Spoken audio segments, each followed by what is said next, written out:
Hello and welcome to Deep Blue Sea, the podcast. I am Jake Lewitt, and on this show, myself and my regular co-host Mark Hoffmeyer have gone through the entire Deep Blue Sea trilogy, one DVD chapter at a time. We're now looking at Deep Blue Sea adjacent films, one a week, which are films directed by Renny Harlin, films featuring sharks, or films featuring a lot of aquatic action, which is the case this week with Ghost Ship. What is Ghost Ship? Well, it's a 2002 supernatural horror film directed by Steve Beck, written by friend of the podcast, previous guest, the director of Deep Blue Sea 3, John Pogue, wrote Ghost Ship. Fun times all round. It stars Gabriel Byrne, Juliana Margulies, Ron Eldard, Desmond Harrington, Isaiah Washington, Alex Dimitriades, and Carl Urban as a salvage crew who find out about this mysterious ship that's appeared out in the ocean. They go and find it, and it turns out that the title won't give it away. It's a ghost ship. There's ghosts on board. Things go awry when they get there. Hilarity ensues. As I need somebody who is a fan of horror films. I believe they're a fan of ghost films. We'll get into that. Returning guest, friend of the show, last heard for our Mindhunters episode, Lindsay Street. Welcome back. Hey, thanks for having me. Excited to talk about ghosts and ships. Which do you prefer? I think ghosts, probably. Good. So, I think we've talked about kind of witch films. You're a fan of like witchy films in the past, but you're a fan of ghost films? Sure. Yeah, why not? I don't really think I believe in ghosts, but I do enjoy the ghost lore, if that makes sense. I'm also not like, I don't not believe in them. Does that make sense? Yeah, I'm not hard and fast against them. I'm kind of, I mean, they can exist, fine. It's not really bothering me. I've never seen any evidence to the for or against. If they do, great. Exactly. If they don't, fine. Yeah, like who am I to say? You know what I mean? I don't know. I'm a spiritual agnostic, perhaps. Yeah, there we are. Good. So this is the second time I've kind of foisted a film upon you, because I kind of said, "Do you want to talk about Mindhunters?" and "Do you want to talk about Ghost Ship?" Had you seen Ghost Ship before? I had, and I feel like Ghost Ship is to horror, like early 2000s horror films, what like Up is to Pixar movies, where like everyone remembers the opening sequence and how good it is, and I think that kind of colors the opinion of the rest of the movie. I mean, hot take, I don't think Up is that good. I think the first couple minutes are really good, and then the rest of it is fine. But I know you disagree.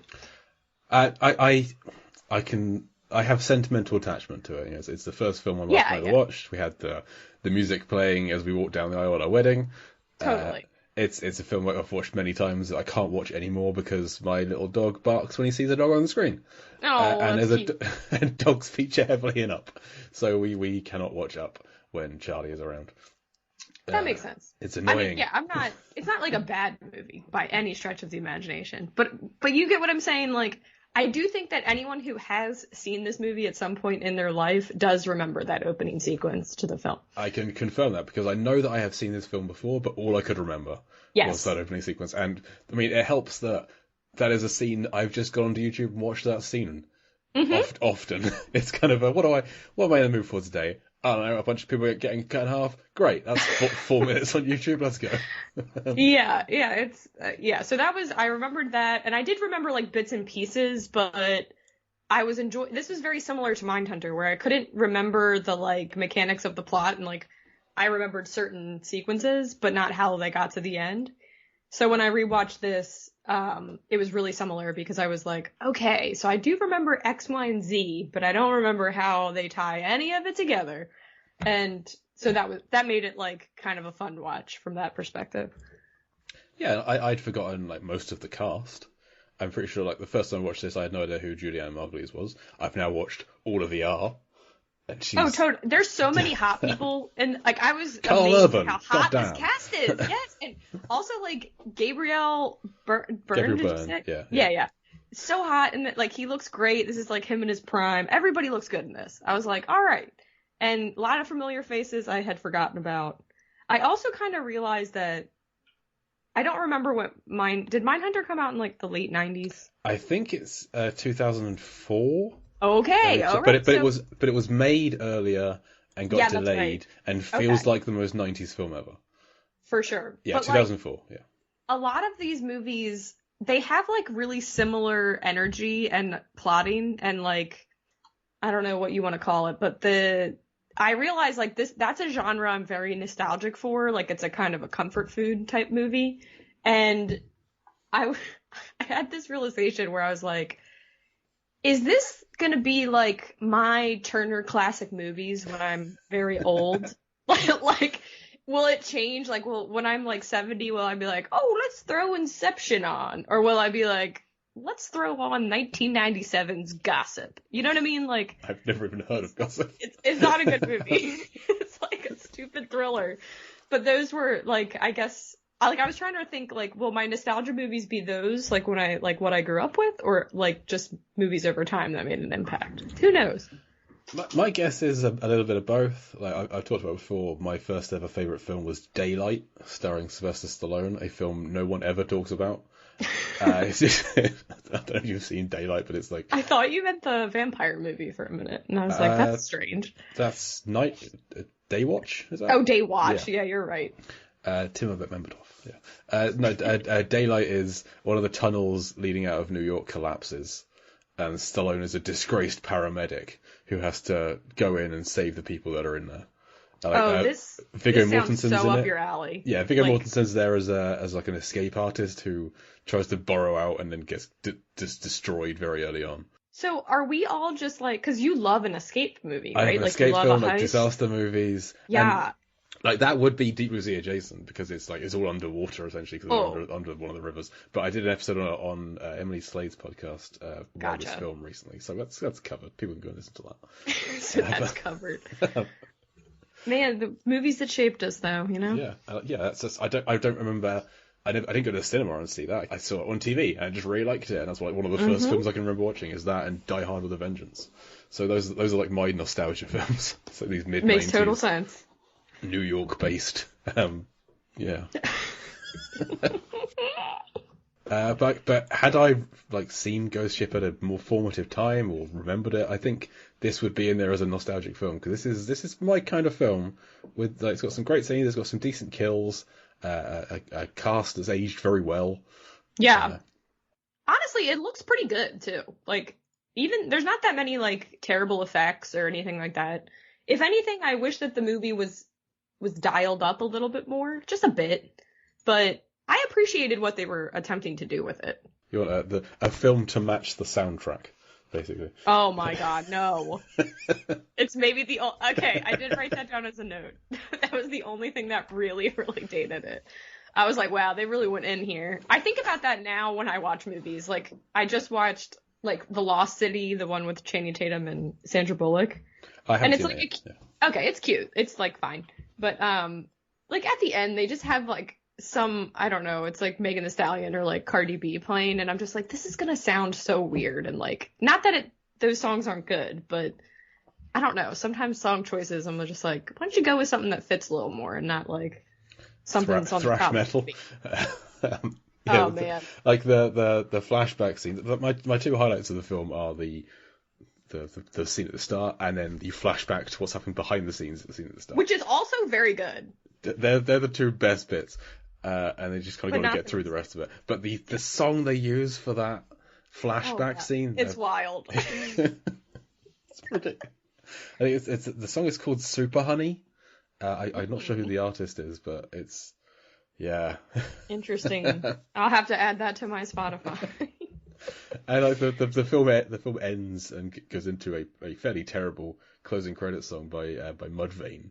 Yeah, oh yeah. Like if you wanted to distill the movie down to anything, it's that Mudvayne song in the trailer. But like it starts off with someone just going "Wah!" in that real like late 90s, early noughts way of like, oh yeah, they had that. That was just people just screamed in songs now and then. But okay, fair enough. Mm-hmm. Yeah, like that's what I mean. Like this movie, I feel like it wanted to try to be like, it has like a lot of references to like The Shining and things like that, and you can tell kind of what it wanted to be, but I'd love to know if it was like the director or, you know, just who was like, yeah, you gotta add this song, like add this right here. You know what I mean? Like this'll work. Well, the director didn't do a lot else.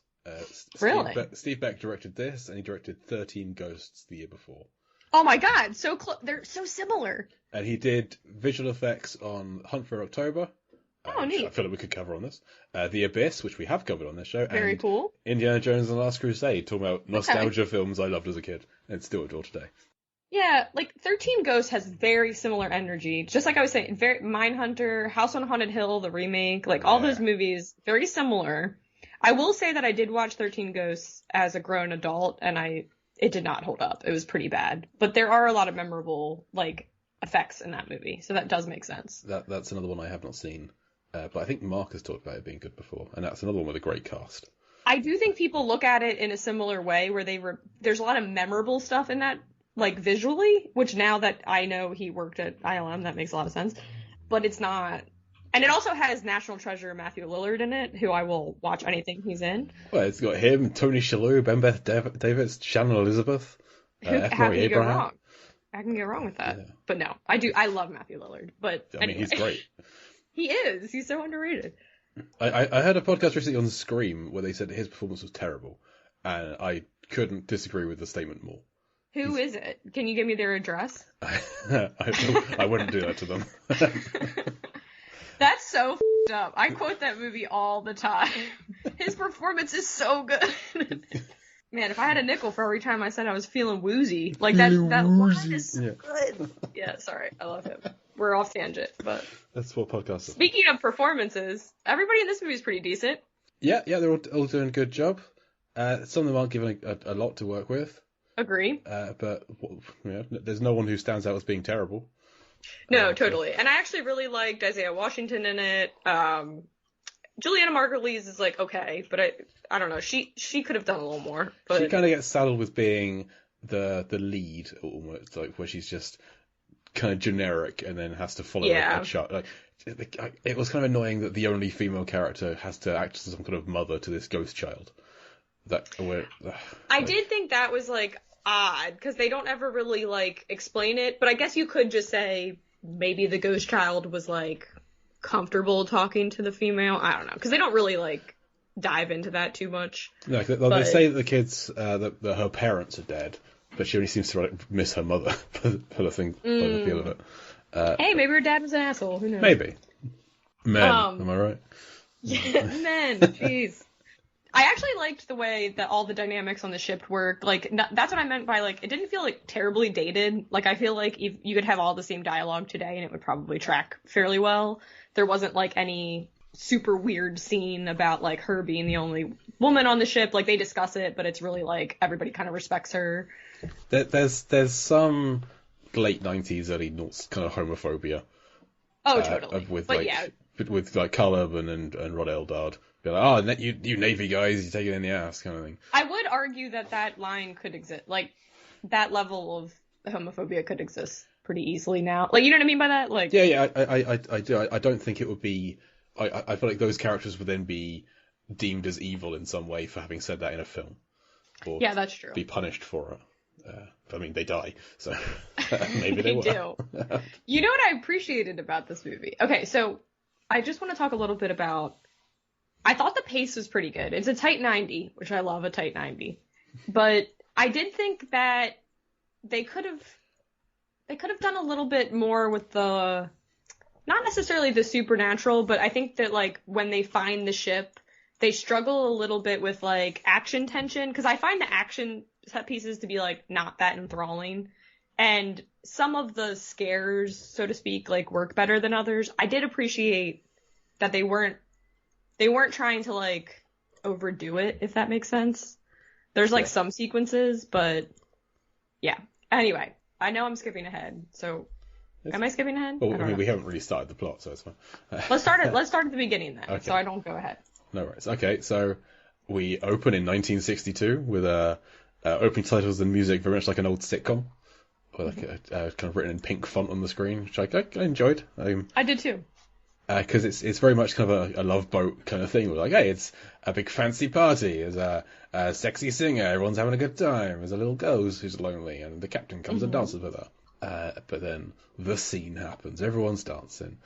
There's a bit of wire. that goes really taut and then cuts everyone in half. It's one of those scenes, though. I think the visuals are so effective. Like I said, even watching it now, the CGI is pretty good. They don't like rely super heavily on the CGI, so that really helps. But it's also like, it's so, like Saw level death that you're just like, who would do this and why? Like, immediately you're kind of like, what is going on this? Like, why did that go down? You know what I mean? Like, somebody's out for something major. Yeah. From a plot perspective, anyway. Yeah, and effects-wise, I'm pretty sure they used people who were missing limbs, or there's like the scene post the slice. There's kind of half bodies moving around here and there, and it looks so effective. The effects team did a great job. There's a behind-the-scenes documentary about it. They nice. Put in a lot of work. It looks fantastic. I'll definitely watch that. That's really cool. But it's one of those scenes where you just see all of the dancers cut in half, everyone apart from the girl, Emily Browning, which there's some logistics as to how, like, the guy she's danced with gets his head sliced off, everyone else is cut in half. And like, how does that? I mean, there's different split levels of platform, but there's not a lot of other people who are just missing the tops of their heads. I did think that was like, that was interesting, because she did seem to be like in the middle. Because at first I was like, oh well, maybe like the rope, the metal rope, whatever it is, maybe it like flung upwards a little bit, but like she is kind of just surrounded by people that have gotten halved, so you're like, I think you're a little too tall to have missed that, but okay. Yeah. That's okay. We can live with it. But it's one of those scenes where if you kind of think about it, it only shows you the dancers getting cut in half. So I can see the more pedantic people, myself included, after that scene being like, but what about everyone else on the ship? Everyone couldn't have been on the dance floor. The singer's still alive. The people in the kitchen. And like, they do get back to it. They absolutely do. Exactly. But I think it's like kind of intentional is what I'm saying. Is because like you see it and you're just like, who would, like, why? Like, why would someone want to massacre everyone on a ship? You know what I mean? Because by the time you get to like, the central plot of the crew and how there's like possible gold, you're like, okay, maybe that has something to do with it. But in the back of your mind, you're still just like, I mean, that can't be, you could just rob somebody. You don't need to, like, slice them elaborately in half. You have to kill 100 people. Yeah, it does keep your, like, wheels turning a little bit, so. Yeah, so I do enjoy that it takes an hour to come back to it and to unfold my arms and, answer my question I had earlier. Yeah. So yeah, I do like, just before the slice occurs, the film knows, like, everything starts to get a bit darker. That the full, like, they color shift everything on screen, so it's all a bit grayer and bluer. Mm-hmm. Like, even inside the ballroom, like, compare the two shots, they're like bright yellow, bright blue. Totally. So you know something's going to go down. I think in my memory it was an accident everyone got cut in half. That's how little of the plot I remembered. It was just some kind of freak thing that sliced everybody and left a girl alone on a ship. So that's funny how our brain just like, we need to make something up because we were like, well, that couldn't have possibly been an elaborate plan to murder 50 people, Yeah, and I was going to try and work out how much tension would you need to do this, but I don't know. I'd love to know, because, like, I thought about, like, how many deaths in Mindhunter. I was like, I don't know physics, but I don't think that's possible. And then this one, I was like, is that possible? I think that's kind of what makes it good. Is like, I don't know, like, I guess the layperson is probably, like, unsure. Like, it seems kind of plausible, so. Yeah, I mean, if we were doing this film minute by minute, I definitely would have done this, but I haven't for this one-off episode. It's a lot of work involved. But yeah, it's a great scene. Everyone gets cut in half. My wife watched this with me. She had not seen this before. She did not know this scene was coming. Her one response was, "Ew." It is pretty gross. I knew it was coming. I knew she didn't know, and I kind of set up as like, what's she gonna say? I thought she was just ew, and then back to her phone. So. People in half. So we cut from the half a bloody head of the captain to the salvage vessel, the Arctic Warrior, which is not a brand of perfume. It is the name of a boat, and it's crewed by the people we said earlier.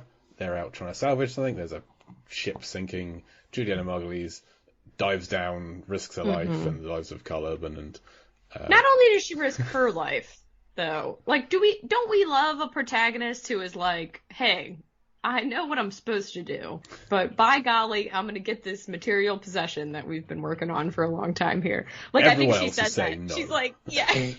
She's like, we put too much work in. I gotta go fix the hole or what. I don't know what she says, but I was just like, man, the subtle capitalism messages that we were receiving in this time period, they're hitting us hard. Yeah, I mean, the entire rest of the crew were like, no, don't go, don't stop it. But she dives in, forcing two of other people to dive in with her. Totally. And it pays off. They get the money.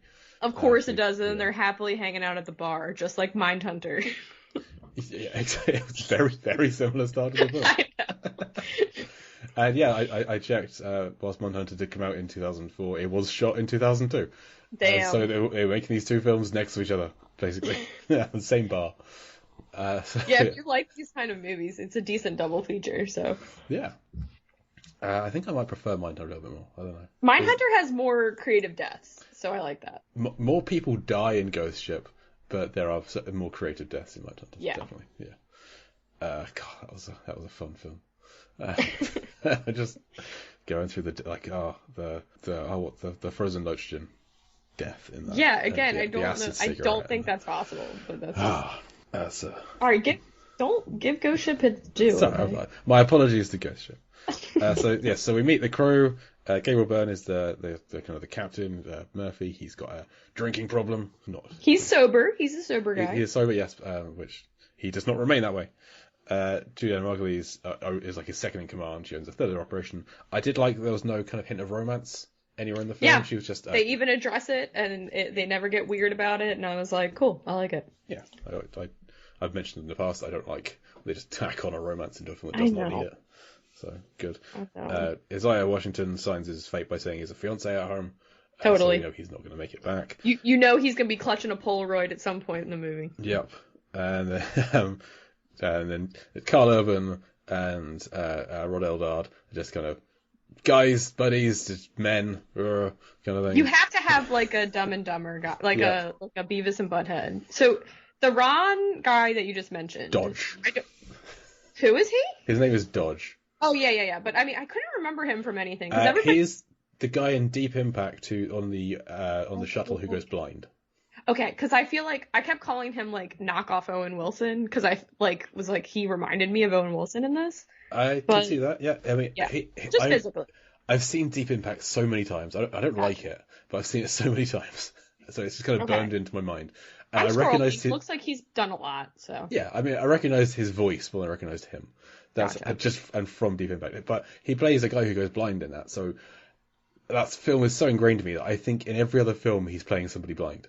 It's something about his eyes that just kind of they have this distance to them.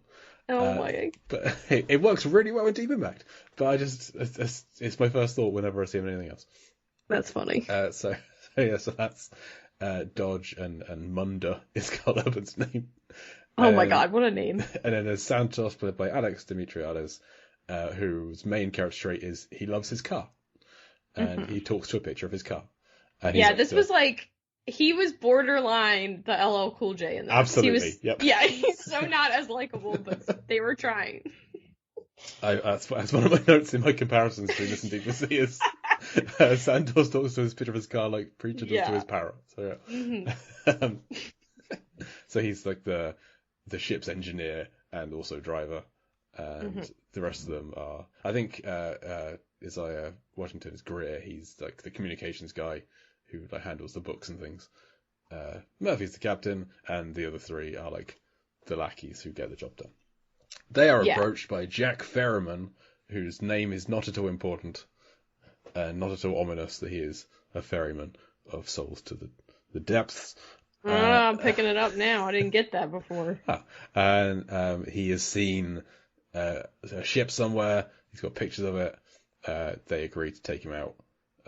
He agrees to 10% of the fee. I can find this fee. As long as he goes with them, he should at least argue for a seventh. He should argue for an even share to make this scene accurate. Yeah. But he doesn't. He accepts the 10%. So they go out. He's not great on the sea. Spoiler alert: this guy's a ghost.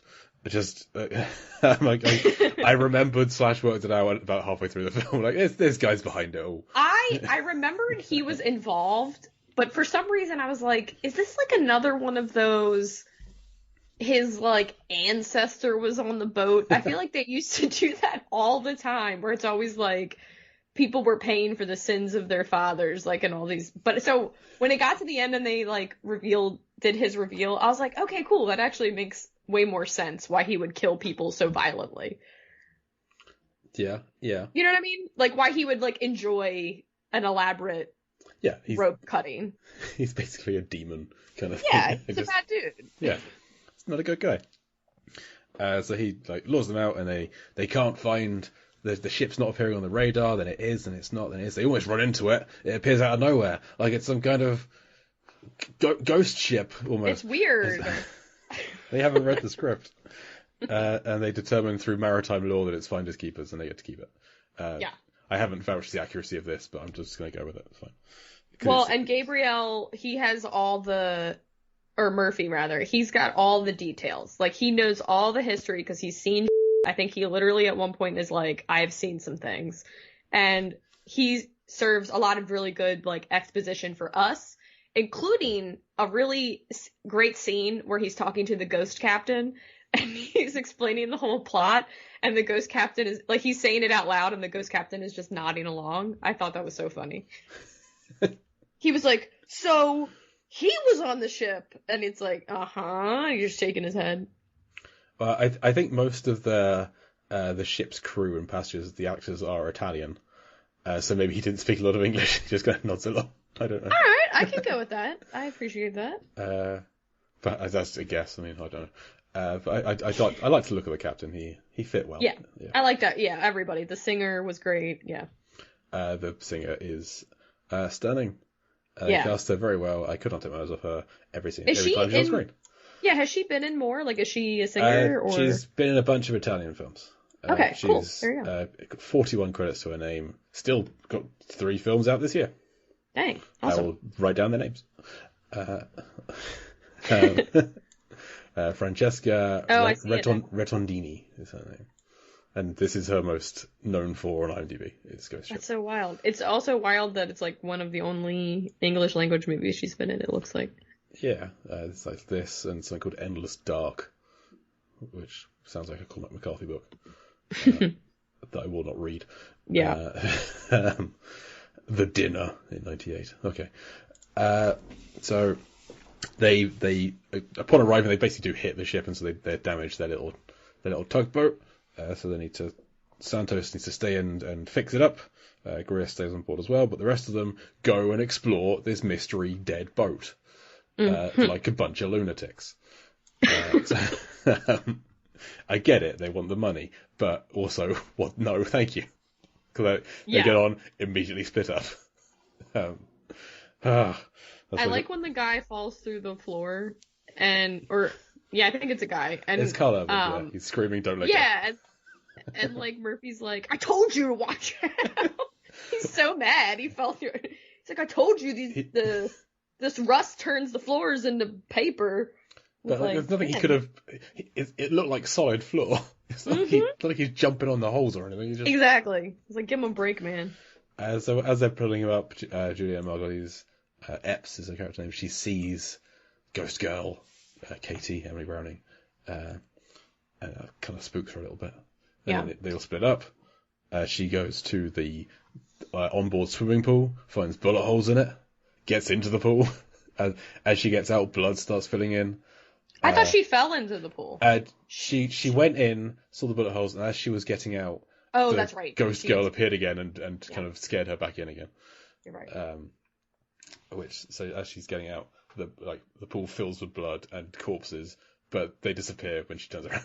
So, but this is, I was going to say, yes, this is like an interesting thing they do, which I don't hate, but they I think because they give us that opening sequence, they don't, for the viewer, we pretty much know immediately that, yes, the ship is haunted.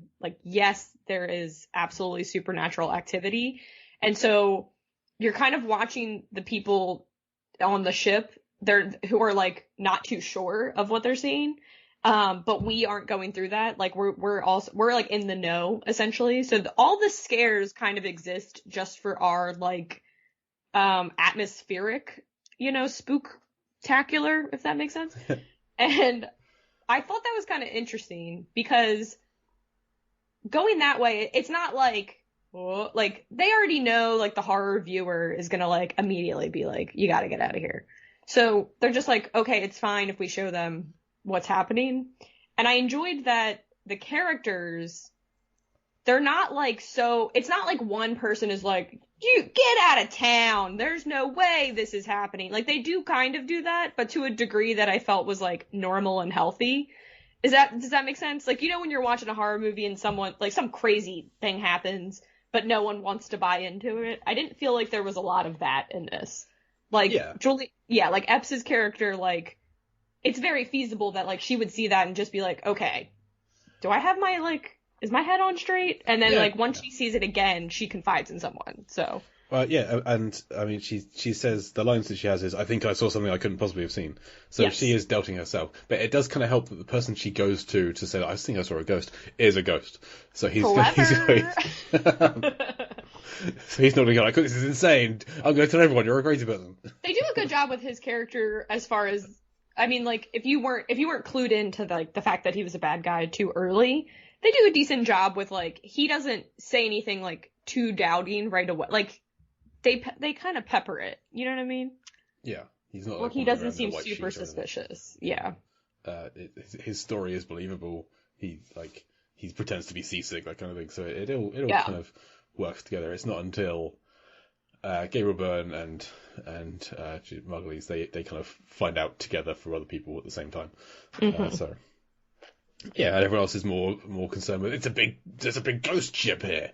You don't seem to know about it either. So there are more pressing issues at hand. I would have been concerned like this ship appeared on the radar, disappeared. If we get on it, it could just disappear again. Right, and no one would find them. Yeah. So they're exploring. They find a digital watch, which was invented post 1962. So someone else has been there since then. And there's this little toy with the letters and the numbers on it that as they get on, the girl was playing with when in the past. It said, "I am so bored," and it turns out, "Welcome aboard." I liked it. Yeah. And there was a jump scare with the clock that stops chiming and then just starts getting right colour in space. There's fun things like that. Mm-hmm. And then they find some gold. Oh no! Well, before they find the gold, no, is that on this trip? Or do they go back and come back again? I think they have to go out and come back again. Yes, they go out. They're like, "Hey, it's a ship. We'll check it out again tomorrow." And they find out overnight that it's sinking because it's caught in some kind of current that's run into some rocks, caused a gash. So they need to repair the ghost ship. This is like the kind of thing that I know they're doing to build the tension, but I'm also like, they don't think it's like weird. They just happened upon the ship within the, like, I don't know. I mean, I guess it's quite the coincidence. Yeah, it is. Yeah. But okay. It's been floating for 40 years, and now suddenly it's going to sink, and we just happen to be here. It's got maybe a couple of days, and then it's gone down. Because I think that I'm not, like, wanting them... I don't want the crew to be like, uh-oh, this must be supernatural, because, like, that would be a leap. But after they find the watch, I would... And, like, Juliana Margulies Epps sees the bullet holes, and so there must be, like, at least some discussion that, like, hey, something dangerous happened here and we don't see any bodies or anything, like, that has to be strange, right? Like, I would think I would see people, if that makes sense. Like, or at least somewhere. Skeletons or something. Yeah. Because this isn't like an underwater ship with fish nibbling at it. This is a boat floating on the sea that might have been pecked by the odd seagull, but not, like, there's not, like, bears here to eat anything or anything. Yeah. It's just... it's not like that would be wild if they found a bear and they were like, well, that explains a lot. The velociraptors ran rampant on the ship and then the T-Rex ate them all and just left his hand holding the button. Yeah. So yeah, they determined they need to fix the ship if they want to. I don't know how successful their little boat tugging this ocean liner would have been, but that is their plan, to tug it back. I mean, I suppose it would work just slowly. Yeah, like I said at the top of the hour, I don't know much about ships, so I don't know. We'll just go with it. It's fine. Yeah, we just gotta go with So they decide they need to repair it, whilst Santos is repairing their ship still. Greer is forbidden from calling it in because they don't want any unwanted visitors to come and steal their haul, as it were. Mm-hmm. And so they go back on the next day. There's a nice bit where they scare the new guy, scare Jack, by like appearing out of the water. And that's nice, another little jump scare. Yeah, that was funny. Also, so I don't recall, but does Jack encourage them or discourage them from calling the Coast Guard? I don't. I'm not sure Because... he is even involved in the conversation. Okay, that makes more sense. I'm trying to remember it, but I was thinking, like, in my head, it would have made sense for him to encourage it because he wants more people there. That's true. And that would have been a good throw for the audience, but I don't know if they do that. I don't know. I think he's probably trying to stay out of the conversation and just see what happens and use it to, because he knows more people will come to it at some point. I don't know how often he gets people there, but I have so many questions about that because we saw the digital watch, but it's like, is he doing this like gimmick? Once every 3 months, once every 3 years. What's happening here? You know what I mean? Yeah, the bar they go to drink at, presumably like people know them there. Yeah. So like, oh, that whole ship disappeared. Wait a minute, Oh, another Savage crew disappeared last week. Yeah, exactly. All of my customers. I suppose maybe he tries, like, there's 20 bars along the coast and he just picks a different one each week, kind of thing. Right, and like, is the ship, is it following like certain currents? That's what Gabriel Byrne says, that it's caught in this current. He's got a map, but it's caught in this current here. But then I don't know how, because we see that the little girl can't even hold something in her hand. So how's this ghost ship riding with the tension of the current? Later we see that Jack has some kind of control over elements of the ship. He can make things just kind of move on their own. So his powers are never fully gone into as to how much he can do. Maybe he can, which is probably for the best. Yeah, absolutely. But maybe he can make the whole ship just spin in circles. He's the one keeping it up right now. True. Or he ran it into the rocks. I don't know. It's unclear. And then at the end of the film, what are his powers? Because there's no ship anymore. He's on a different. Anyway, it's unclear. Yeah. But regardless, they go back on the next day, and that's when they find the bullet holes in the pool, and Julianne Margulies and Jack get trapped in. They go into a room that seals behind them and fills up with water and corpses, which in hindsight, that's just Jack's doing, because he just made the door shut and made this one burst open, and he's just having fun. But he leads them to where there is gold. There are crates full of gold, $200 to $300 million worth of gold, which is quite a lot of money for these 7 people or 6 people. Yeah, when they said those numbers, I was like, howdy. Because, on Wikipedia it says they find 9 boxes, each containing 28 gold bars, each weighing 100 ounces.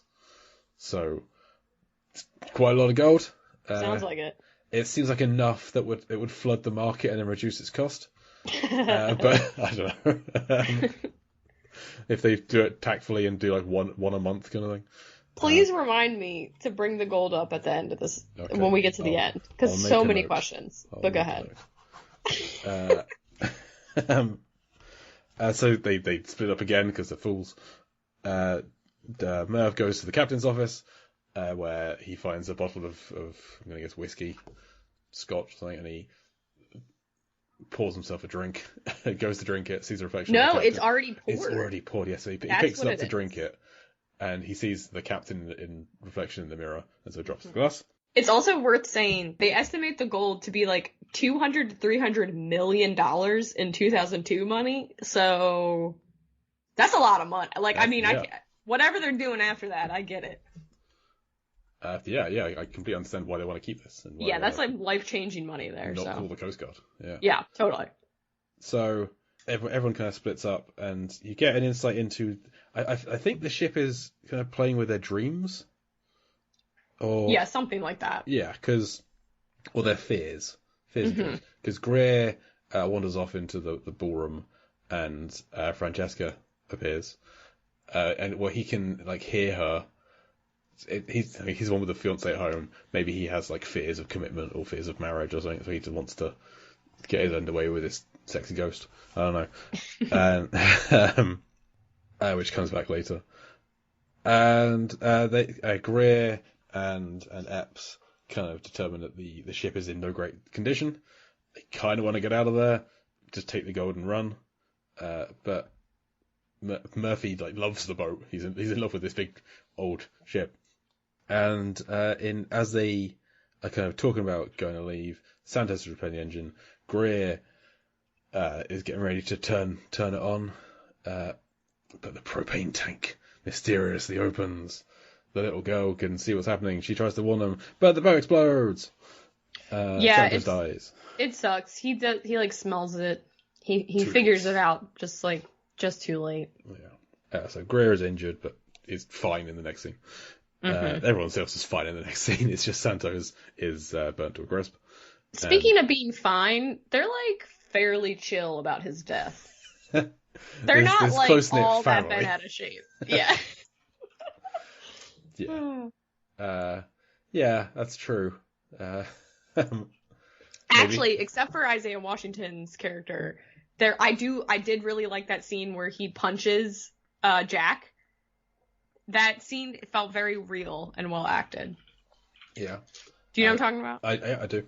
Yeah. I mean, I think Isaiah Washington, all the casts are good, but I think he's one of the better actors amongst the cast. I agree. Yeah, he stands out. Yeah, even they give him like the pretty standard, I'll go and drink from a bottle of wine as you wander around this ballroom and kind of leer at a poster. He's still just doing good stuff with it. Totally. He seems the most grounded out of all of them as far as like, he kind of feels like a real person, so. Yeah. Oh, we skipped over Munder and Dodge dicking around, hiding in sheets to scare the other two. Loved it. In the kitchen. But okay, also that's what I was saying though. Even the scene where I should probably know his character's name. Greer. I'm sorry. As in Judy. When Greer is like, hey, something's messed up about the ship. I feel like I saw this woman, and he kind of like explains it.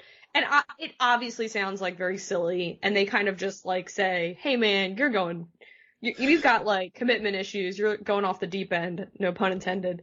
And I liked that scene because it's like, he's voicing his concerns. Everyone else is like, they're taking him seriously enough. But like, if you heard someone say that, you'd probably reassure them in the same way.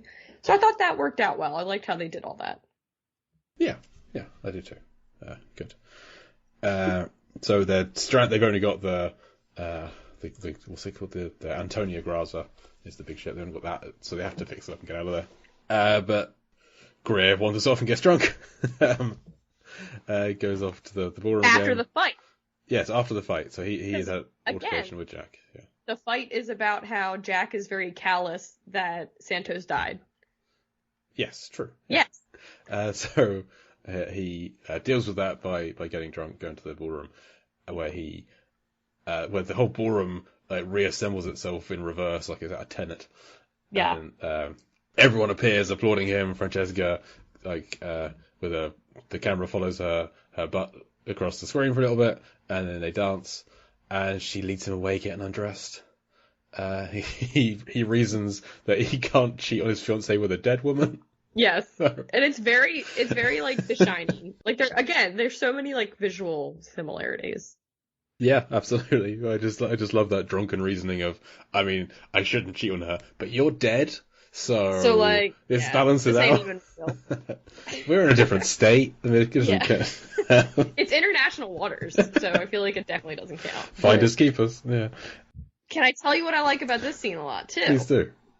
Okay, so at this point we've seen the ghost girl to a pretty large degree, and she seems to absolutely be like trying to help. It's made very clear in the scene when Santos dies that she is absolutely like trying to warn people. Yes. So by the time we get to the Temptress singer, part of you is kind of like, well, maybe she's showing him something, because we don't know that, like, there's a mix of good and bad ghost spirits yet. You know what I mean? Yeah. Okay. Okay. I like that. Yeah, that works. Yeah, she's not. She makes no efforts to help Greer. No, she does. What I'm saying is she does the opposite, so it's still somewhat of a shock. Like, Yes. You know what I mean? Okay. Yeah, so Greer is led by Francesca to an elevator shaft, I think, without an elevator in it, where he goes to reach for her, and she is not there, and he dies. He gets impaled on some rebar, found later on. Good. Meanwhile, Dumb and Dumber, Munder and Dodge are in the kitchen. Their dreams or their fears are mainly food-based, it seems, because they are hungry, want to eat, but all the food's really old. But they eat some. It's delicious. They can't believe how incredible this food tastes. They're basically doing the, like, ghost hunters scene in Poltergeist. Absolutely, yes. Yeah. And it turns to maggots in their mouths, which is awful. No, thank you. And they spit it Nobody out. wants and that. are freaked out. Yeah. No fun time. Meanwhile, Murph is. What's he? I think he's like off screen for ages. I wrote down, where is the captain? He really seems like he's going to be like such a central character, and he has not that much screen time. This is when he's drinking with the captain, and the captain they tell the story of the Lorelei ship where they got the gold from, and there being one survivor, and he hands a photo of that survivor over to Murphy, who it turns out is Jack. Dun dun dun. Meanwhile, Juliana Margulies' character she's talking to the little girl who tells her something similar, basically, that there's only one survivor. And something is up, and she goes to talk to Murphy about it, but then the ghost of Santos appears to torment Gabriel Byrne.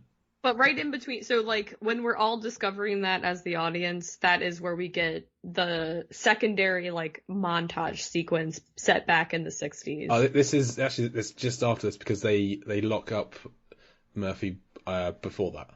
But we don't find out it's Jack until we get the montage. No, but Murphy's been given a photo. We don't see the photo until afterwards. So right. Okay, sorry. Because there's the fight between the Santos ghost is there, kind of over the top of Juliana Margulies. So he thinks he's fighting the ghost, but he's really fighting her. So they have to lock him up because he's a danger to them and himself. Yeah.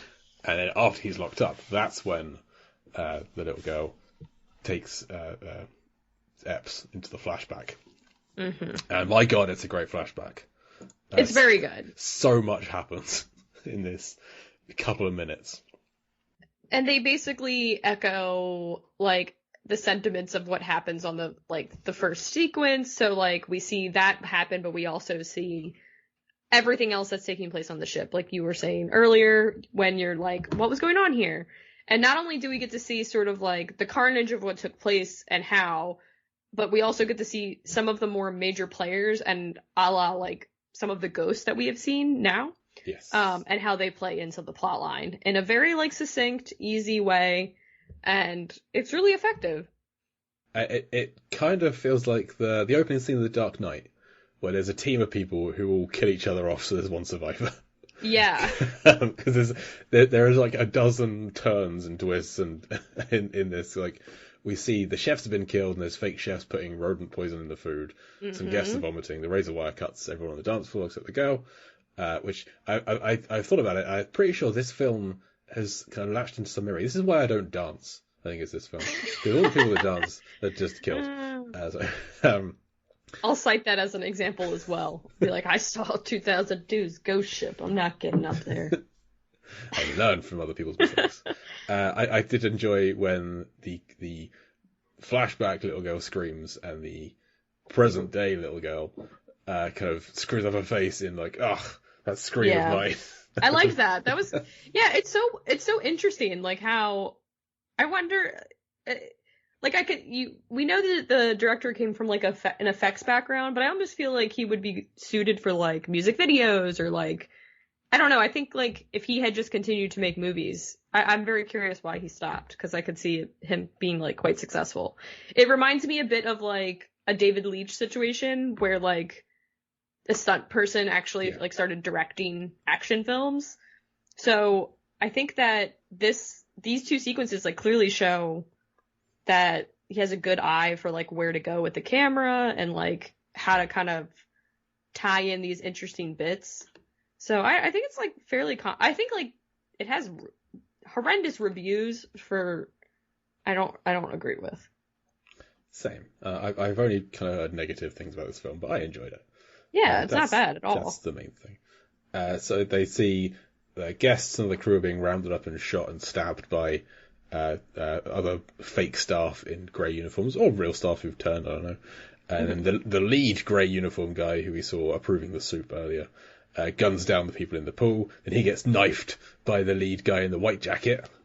And then two grey uniform guys take a little girl to her room with a straight razor, and it's unclear whether they kill her or just lock her in there and then she hangs herself in the closet. I'm kind of glad we didn't see that. Yeah, totally.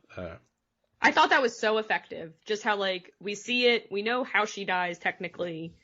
We see that it causes her like a lot of trouble to even look at it herself, and so we just that's enough. That's enough. They blow open the room where the gold is, and the lead white uniform guy then guns down all of the men who did that. So it's just him, and then Francesca appears.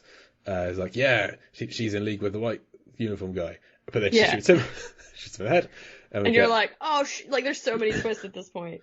And they cut to Julianna Margulies, who's like watching this, gasping at this, just like we all are. Like, oh my god, she did this too. And they do the nice Sam Raimi shot of like through the bullet hole in his head from The Quick and the Dead. And then Ferryman appears from the shadows and kisses Francesca and kills her in the most ludicrous manner.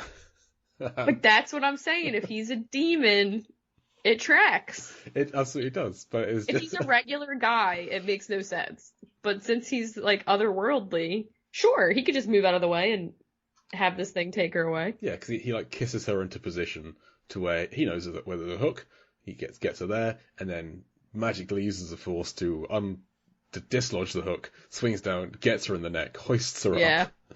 And then he rips off one of her gloves and kind of... I thought he was like pulling her arm down to make sure she was properly like cut in the throat by the hook, but he was marking her hand with a hook symbol. So he's like... I guess. They really don't address the symbol ever. No. Yeah, but that was strange. He's like marked her soul as being like his now, or being for the underworld. But I like to think that the symbol they're marked with is somehow related to their death. Like she's marked with a hook because she was hooked, and other people can be marked with a gun or something. I like it. Like you say, it's just not gone into. We only see that one symbol. Yeah, but there's no evidence of symbols on anyone else's hand. But I guess it does clue us in that he is marking people. So but then we see flashback Jack seems to see Julianna Margulies seeing him, but then non-flashback Jack doesn't seem to notice. So I think that's just he happens to be looking in the right direction. I don't know. Yeah. It's dramatic tension. So it comes back to the present day. She runs to go and get Gabriel Byrne Murphy, but he has been drowned in his big tube. I'm not sure what that's used for, but it's that some kind of like oubliette cellar kind of thing in a ship. So fine, great, love it. Yeah. So he's died, but he's got the photo plastered against the glass, as if he was trying to, with his last breath, to show them and save them. So that's a nice touch. Meanwhile, Carl Urban and Rod Eldard are trying to fix the ship still. Carl Urban lost the rock, paper, scissors, so he had to go down into the water, and he gets crushed by some giant wheels, and his blood starts coming up out of the pump. Always love when that happens, when someone gets like, liquefied and their blood appears. Always a good time. So he's dead. Julianna Margulies, she found Greer dead earlier as well. Yes. So it's just her, Dodge, and Jack left. And I think they explain that, like, because she knows what's up. She explains that they're alive for a reason. So I assume it was like we needed two people to do some amount of the work, I guess. Like once people were done their purpose, he just like got rid of them. Yeah.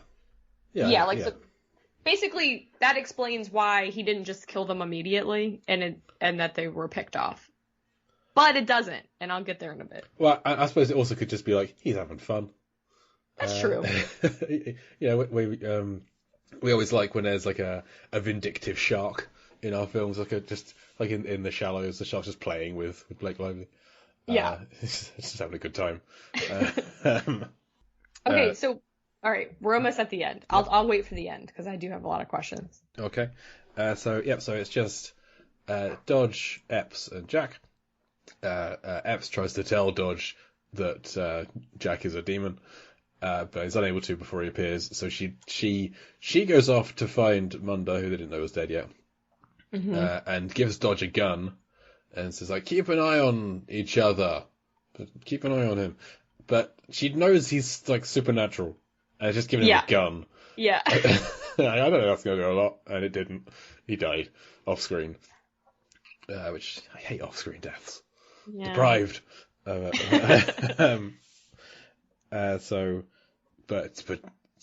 she goes off to try and find Munda. She finds that he's dead somewhere.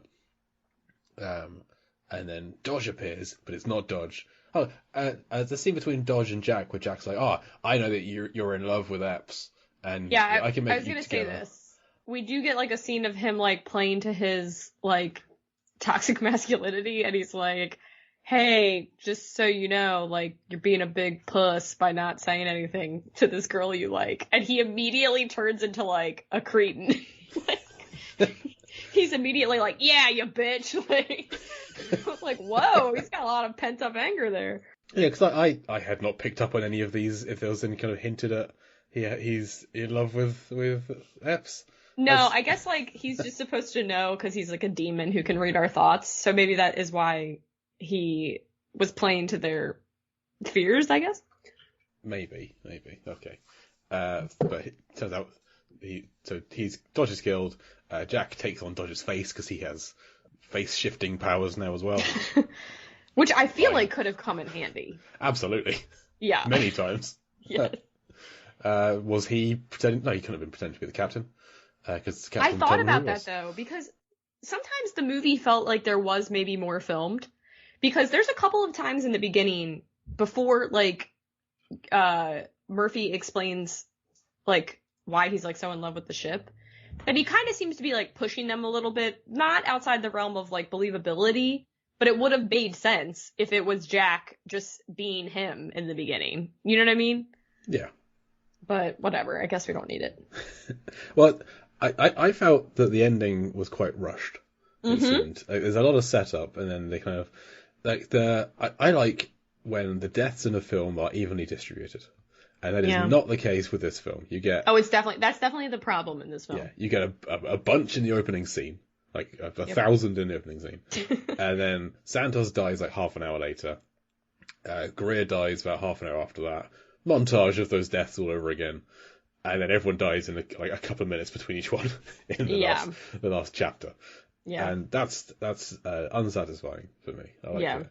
Like a nice even one death every 10 minutes kind of pace is what I'm after with these kinds of films. Which Mindhunters did a lot better, I think. Agree. Not to keep bringing it back to Mindhunters, where the only connection is you were on to talk about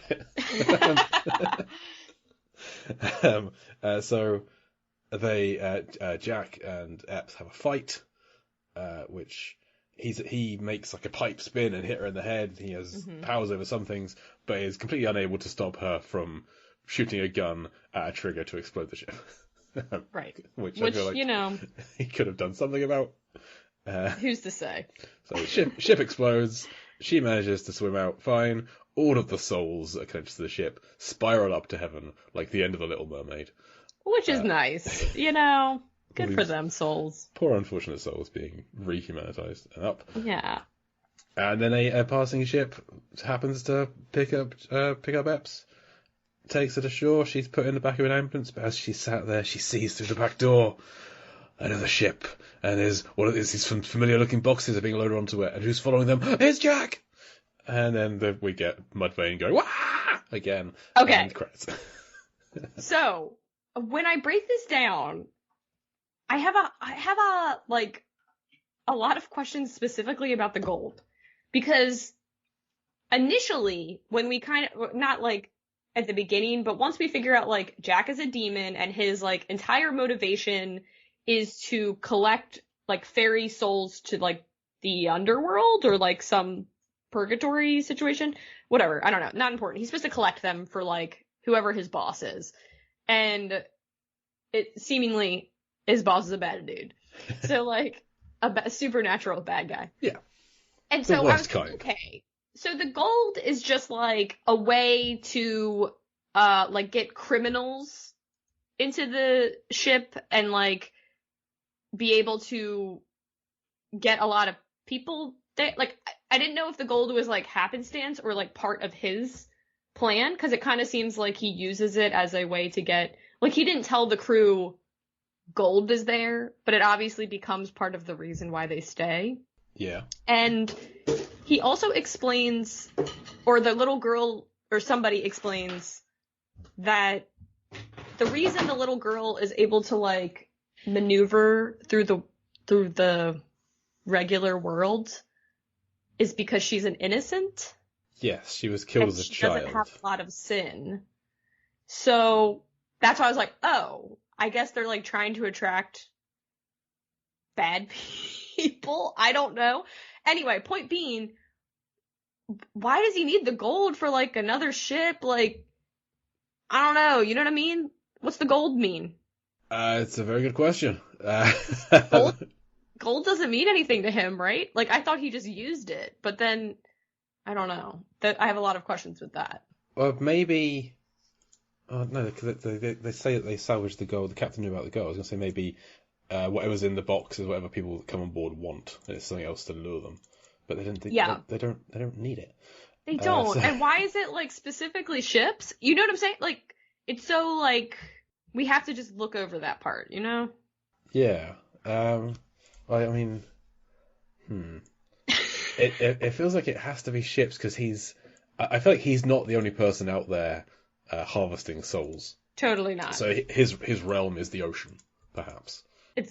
But he was like on land loading gold, and he came to the bar. But he's loading the gold onto a ship to go out there and bring more people. Maybe he can only go so far inland. Yeah, no clue on that one. It kind of works, but like kind of doesn't. But yeah. I'm okay with it. Okay. Yeah. I mean, I was more like, well, where did they get the gold at the end? Like, that's what I'm saying, though. It sank. Yeah. And also, the crew looks like the crew, right? Or did I make that part up? I didn't pick up on that. Oh, okay. For some reason, I thought it was like some of the people he got. I mean, it's entirely possible. It makes about as much sense. Yeah. So. Yeah. So I agree. Yeah, the gold being there at the end is just kind of a Ghost Ship 2. ... It's funny they didn't make one because it made a lot of money. I didn't look into that actually. How did it do? Well, I mean, I don't know. Maybe this isn't a lot. Made... But Wikipedia says the budget was about 20 million and they made about 68, which seems like a moderate success. Yeah, I just check in Box Office Mojo. And I bet 13 Ghosts made a buttload of money. Yeah, it's 68 million worldwide that made. So made 30 domestic, 38 international. That's a profit, I guess. Yeah, not bad. But I mean, it wasn't very well reviewed, as we've said. So maybe... yeah, they hated it. But this feels like the kind of film where there should be Ghost Ship 2 on streaming or straight to DVD somewhere. Yeah, like I'm shocked it's not. Like Deep Blue Sea 2. Right. But there is another Ghost Ship from 1950 something, but it's completely different film. Okay. Yeah. Ghost Ship, where dead men speak to solve the secret of the sea. There's the tagline for that one. Oh, I thought it was for this one, and I was like, excuse me? No, the tagline for this one is just sea evil. Oh my god. The sea is spelled S-E-A, yeah. Oh no. Oh no.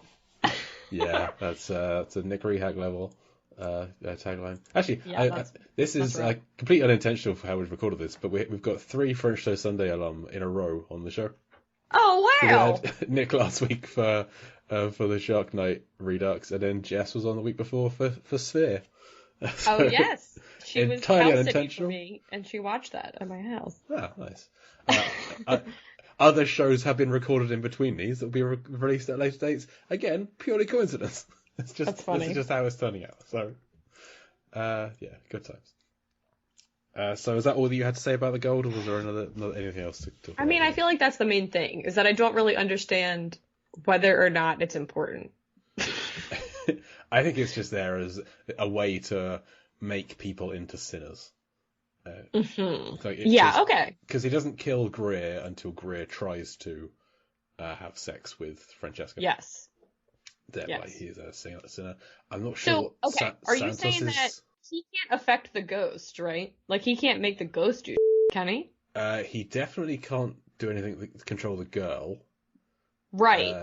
But, like, it seems like the captain is a decent guy. Yeah. But the femme fatale is a baddie. So, like, are we just to believe that because she was bad in real life, she just remains bad in this afterlife? I think so. Okay. Yeah. I mean, yeah. Well, if once you're bad, you're bad. This film does not believe in redemption. It does not. Okay, so that's Ghost Ship. Yeah, watch it. I had a fun time with it. I recommend it. It's a good Saturday afternoon watch. Yeah, so I have a couple of things to do before we wrap it up. Firstly, how is Ghost Ship like Deep Blue Sea? There is a singer in the cast. In this case, as a singer, there is a dancing scene, on a very pivotal dancing scene. Julianna Margulies jumps down from a great height early on, and then again. She does it twice. Dr. McAllister does it just the once, but she does it twice. There is a storm. There's always a storm in these films. Talked about with Jess on Sphere, how every film set at sea, there's always a storm. I mean, it's a pretty big problem on the sea. They consult a map at some point of the ship. They wade through a flooded corridor, which actually was a chapter of Deep Blue Sea that you're on when Preacher's in his corridor. Yes. There is CGI blood in the water. When the pool fills up, that's very CGI.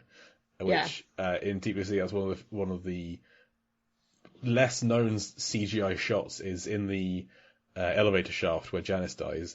Any blood in that water is CGI. Because it would have taken a lot to drain it and fill it back up again with clean water to reshoots. Yeah, they did a good job with that. Yeah. There's a scene in the kitchen. There's a big explosion. There's gas turned on and ignited to kill someone. They dive to repair something to allow them to escape. Yeah, when Scoggins and Carter go and swim to repair and empty a valve tank or something, similar to when everyone's diving down to repair stuff. Some of these connections are a bit loose. That's fair. There are a lot of vibe similarities, so. Yeah, the most famous actor dies earlier than expected. Gabriel Byrne and Sam Jackson. That's true. Who we said he felt almost like the lead, but then he's barely in the film, and then dies. A spear gun is used right before there's a big explosion at the end. We mentioned Santos talks to his car picture like Preacher talks to the bird. At one point, the characters sing the theme tune to Love Boat, which reminded me of when Sam Jackson quotes Fantasy Island. There are lots of opening and closing doors throughout the entire film. There's a whole sequence. Some slightly submerged in water. Yep. And there's a whole sequence where, to direct Julianna Margulies to the right room, all the other doors shut and that one stays open. So I love it. And she's like, all right, we gotta go. And one thing I just kind of was thinking about, Julianna Margulies stars in Snakes on a Plane, in which her love interest is Samuel L. Jackson. And that film was directed by David R. Kelly, who also directed last week's film, Shark Night, and was the assistant director on Deep Blue Sea. Wow. Not really a similarity, but a connection. So hooray. It is a connection. And finally, how deep and how blue is Ghost Ship? Now, Lindsay, if I were to tell you that Deep Blue Sea is on average 47.5 feet deep, 31% blue, do you think Ghost Ship is deeper and or bluer than Deep Blue Sea? I don't think it is. You're correct. It's not. It is. Okay. I mean, it's difficult to tell what height or depth they are on various levels of the ship, but I'm pretty sure they're above the surface level for most of it. Yeah, I mean, like at maximum, they could go to like maybe the bottom of a ship, but which I took into account for some of the the danker scenes. Yeah. But in all, I kind of averaged out they're about 8 meters or 26 feet up in the air, and about 12% blue. Not a very blue film. Not very blue. Very dark film. Super wet, but not very blue. Yeah, so which makes it bluer than Deep Rising, but less blue than Shark Night, and deeper than Ravenous, not as deep as 12 Rounds. That's where it sits in the charts. I'm gonna start putting it in the charts for no reason at all. Just so we know. I mean, this is information we might need in the future. This is the USP of the podcast. No one else is doing this. I don't know why. No one else is finding these hard facts. So thank you, Lindsay, for joining me for Ghost Ship. Thank you for having me on. It was so much fun. It's a shame it's taken so long. I have to get you back on again soon. Yes, definitely. Do you have anything you want to plug? No, I mean, if you want to visit French Toast Sunday, you can. It's been a little bit dormant, but like you said, all my cohorts are still out there podcasting. I run a vintage online shop. So if you like anything and you live in the US, sorry, if you're outside of the US, I'm working on it. You can visit that at yespleasevintage.com. Make sure you follow on Instagram. It is a very good Instagram page to follow. I'm super active on there. So you're always doing a great job in promoting not just yourself, but other local and less local artists. And yeah, that's a big passion of mine. So if you like just finding people from all over, it's a good place to go. I have followed several people. Right? Who I have no connection to, just from your Monday sharing posts. I try to vary it up. There's a lot of home design. There's a lot of fashion, all kinds of stuff. And I appreciate you pick a color scheme for each week. That's how I start. Yeah. A color scheme and a vibe. Yep. You're doing a fantastic job. Thanks. Listeners, you can follow the podcast on Facebook, Instagram, and Twitter at Deep Blue Sea Pod. On all of those. Listen to me once a month hosting Lampity over on the Lampcast, the official podcast of the largest edition of movie blogs. If you have a blog or movie podcast, then head over to largeassmovieblogs.com and join a community of like-minded folks. We have over 2,000 members. Come be the next one. I have some writing over at lifeversusfilm.com. All being well, with last week's episode being our 100th episode on Shark Night, I will have posted the lyrics to the Shark Bite music video on my site and been the first website on the internet to have the lyrics to this glorious, terrible song available for all to read. And my site will live in infamy because of that and no other reason. Next week, we are looking at a new release, 2022 film, Shark Bait. It's the shark jet ski movie. All of Mark's dreams have come true with this film. We have already recorded it. It's a fun episode. It will have hit streaming in the UK before next week's episode. I think it's already available in the US. So Shark Bait is I gotta week's episode. listen to that episode because that movie looked bad. I need to know. Don't tell me. So come back next week for Shark Bait. But as for today's show, as for Ghost Ship, thank you again to my guest Lindsay Street. Thank you so much. I have been Jay Cluett, and I'll Deep Blue see you next week.